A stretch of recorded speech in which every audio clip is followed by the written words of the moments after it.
And so more now from our continuing coverage of the coronavirus issue. Now, of course, we're well into the second week of this now, and there might be a voice that you are used to hearing you haven't heard for a while. It's your local ward councillor, East Riding of Yorkshire Council, South East Holderness Ward Councillor, Lynn Healing. Welcome back, Lynn. Hello, John. How are you? Pleased to be back. Oh, yes. Now, you have not been in this part of the world, have you? No, I haven't. I've been in lockdown, very secure lockdown, in northwest Spain for almost 4 weeks. Wow. I arrived back in the UK on Friday night. Right, so here you are, and of course you're back in the UK, and you've gone from 4 weeks of lockdown to now another 2 weeks of lockdown in the UK. I have, yes, but I'd rather be here.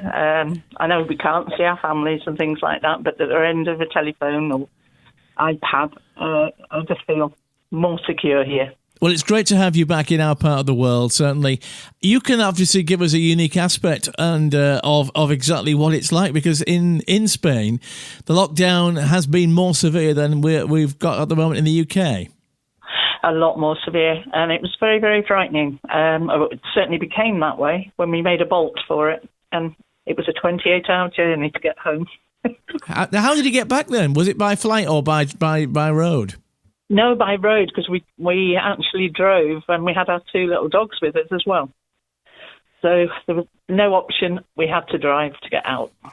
So how does it compare, the lockdown? Because over here, of course, we're encouraged to only go out for one session of daily exercise and an essential shop, possibly once a week, or if you actually do need to get some prescriptions picked up, that kind of thing. And that's where we are, really. Now, that isn't as severe as the lockdown in Spain, is it? No. You were allowed to walk your dog for 10 minutes. That was classed as exercise. And remember, there's police absolutely everywhere where we were. We could go to the supermarket, but only one person at a time was allowed in. Everything was marked off in 2-metre sections, not 1.5, as quite generally here. There were hand washes going in the supermarket. There were hand washes for when you came out. Trolleys, floors, everything were continuously being disinfected. And then they brought out another rule in the second week where only one person per car was allowed on the roads. So in my case, I can't drive. So unfortunately, my poor hubby, he was the one that was going down to the supermarket on his own to do the shopping.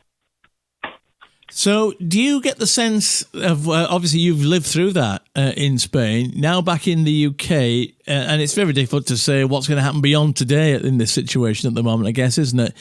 Do you sense that in the UK we may have to go in for a more stringent lockdown situation? I think if people don't pay heed to the government wordings, then yes. And to be quite honest, if people don't pay heed, then they deserve to go into it. Because, this isn't a nasty cold. It is a killer virus. And I'm sorry if I'm frightening people, but that is how it is.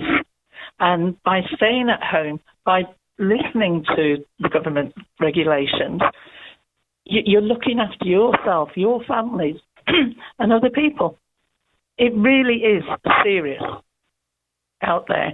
And if Spain's anything to go by, I can see us becoming similar to them, with the lockdowns being more secure, the police.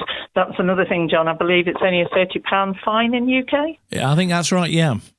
Well, I think that's absolutely ridiculous. It was €600 for your first offence if you were stopped walking, and up to €600,000. Good grief. So that's a very serious situation. Now, we don't want to get to that situation, so we implore you, please only do your daily exercise, only go to do your shopping once a week. And of course, there are in our part of the world, Lynn, and you're well aware of this, many people who are isolated, self-isolating because of the virus, but also isolated.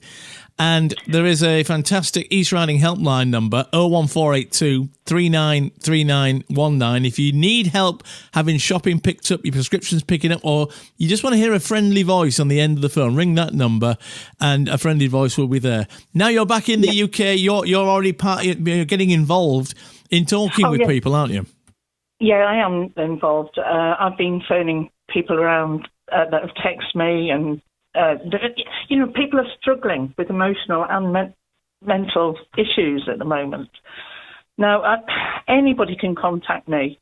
I've made that known, and in fact, is it all right if I give out my phone number to you, John? It certainly is, yeah. It's 07724 901 527. If you're feeling down, if you just want to hear a friendly voice, please phone me.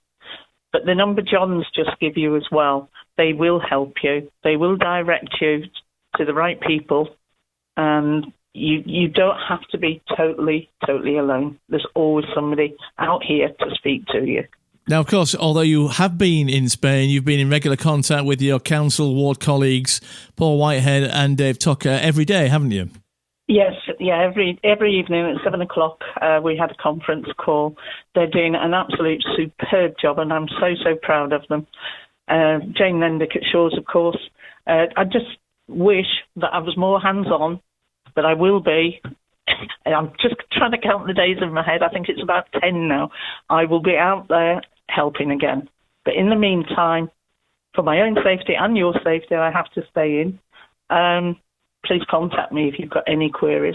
And it doesn't have to be related to COVID-19. If you've got a problem, just give me a call. Just remind us of your number again, Lynn, please. It's 07724 901 527. Well, it's great to have you back in our part of the world again, Lynn. It really is. And stay safe, of course. Stay indoors as well.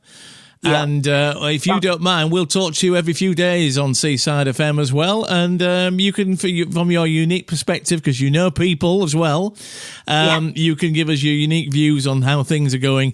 And so I hope that everybody heeds this message. It's so simple, isn't it? Just assume that you've got it. So what would you do if you had it? You'd stay in.